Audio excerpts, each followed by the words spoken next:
আসসালামু আলাইকুম এভরিওয়ান। আশা করছি প্রত্যেকে ভালো আছেন। যেখান থেকে ক্লাসটি বা আজকের এই ভিডিওটি দেখতেছেন সবাইকে শুভেচ্ছা জানিয়ে আমি আজকের আলোচনা শুরু করছি। আজকে আমি দেখাবো কিভাবে এসএসসি নির্বাচনী পরীক্ষার খাতা মূল্যায়ন করা হয়, অর্থাৎ স্কুলের শিক্ষকরা কিভাবে আসলে একটা গণিত খাতা, বিশেষ করে গণিত খাতা আমরা কীভাবে মূল্যায়ন করি ওই বিষয় নিয়ে আমি আলোচনা করব।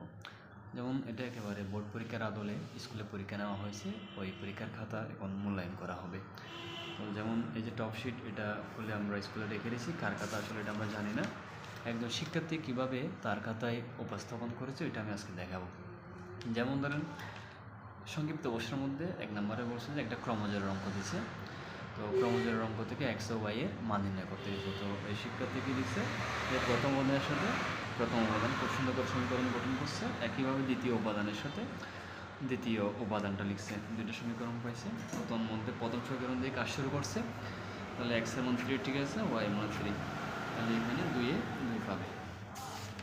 এরপর আমরা এখানে দেখতে পাচ্ছি 2 নম্বর একটা প্রশ্ন, একটা ফাংশনের অঙ্ক দেওয়া আছে, তার মধ্যে x এর ভ্যালু দেওয়া আছে -1/3। তো এখানে মান বসিয়ে ক্যালকুলেশন করা হয়েছে, তো উত্তর আছে -5। এটাও ঠিক আছে, তাহলে এটাও। এরপরে সংক্ষিপ্ত আরেকটা প্রশ্ন হচ্ছে সমবাহু ত্রিভুজের প্রতিটি কোণের একটা মান দিয়ে দিছে। তার মধ্যে আমরাও নিজের একটা জানি সমবাহু ত্রিভুজের প্রত্যেক কোণের মান হচ্ছে 60 ডিগ্রি। তো শর্ত মধ্যে দিয়ে মান লিখছে। এরপরে পক্ষান্তর বিধি 42, তাহলে এখানে ক্যালকুলেশন 34 আসছে, তাহলে এটাও ঠিক আছে। তো এরপরে সমাধানে আমরা দেখতে পাচ্ছি একটা ত্রিকোণমিতির সংক্ষিপ্ত প্রশ্ন।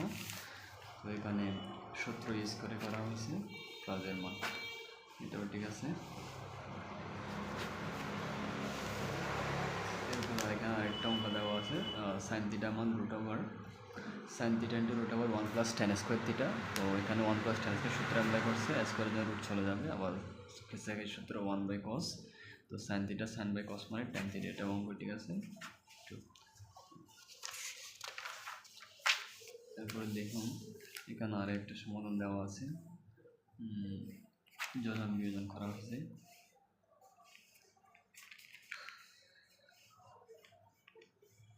1/sin, তাহলে এখানে বিপরীত কোণ করে sin√3/2।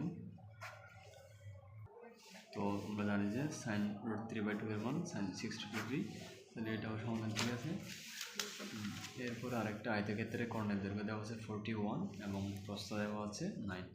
তাহলে এখানে আয়তক্ষেত্রের কর্ণের আয়তক্ষেত্রের দৈর্ঘ্য এখানে বিডির মানটা বের করছে মূলত পিথাগোরাসের সূত্র দিয়ে 40।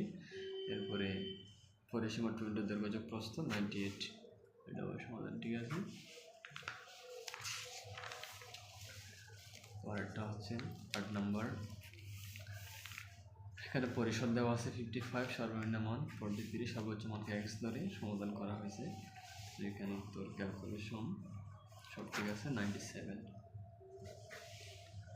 নম্বর দেওয়া হয়েছে। এরপরে বলছে কি সংক্ষিপ্ত পদ্ধতিতে গড় নির্ণয় করো। তো এখানে শ্রেণী মধ্যমান 41, 50 যোগ করে বের করা হয়েছে গণসংখ্যা 18,005। তাহলে এখানে ক্যালকুলেশন এর মান হচ্ছে কত 65.5, এখানে 5.50 ক্যালকুলেশন 66।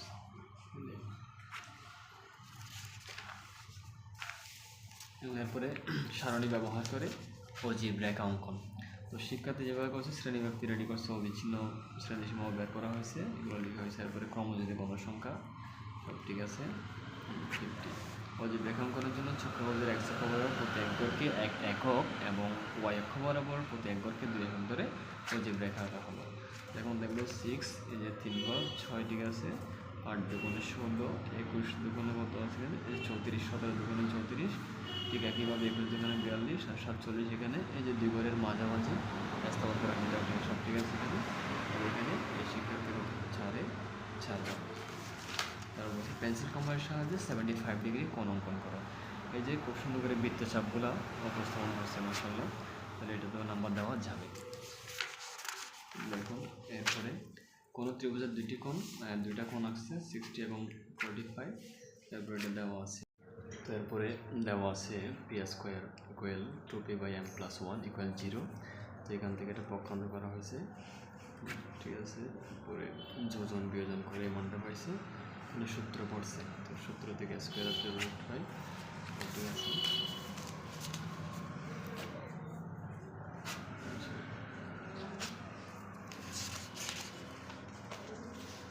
এখানে আরেকটা অঙ্ক এক্সের মান 4ab × 2ab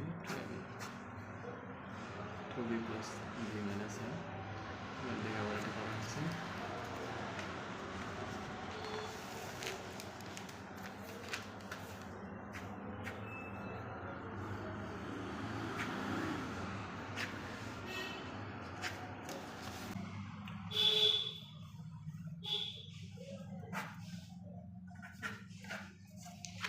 এখন দেখবো আমরা ইন টোটাল নাম্বার কত পেয়েছি। যেমন ধরুন এখানে প্রথমে 2 2 2 4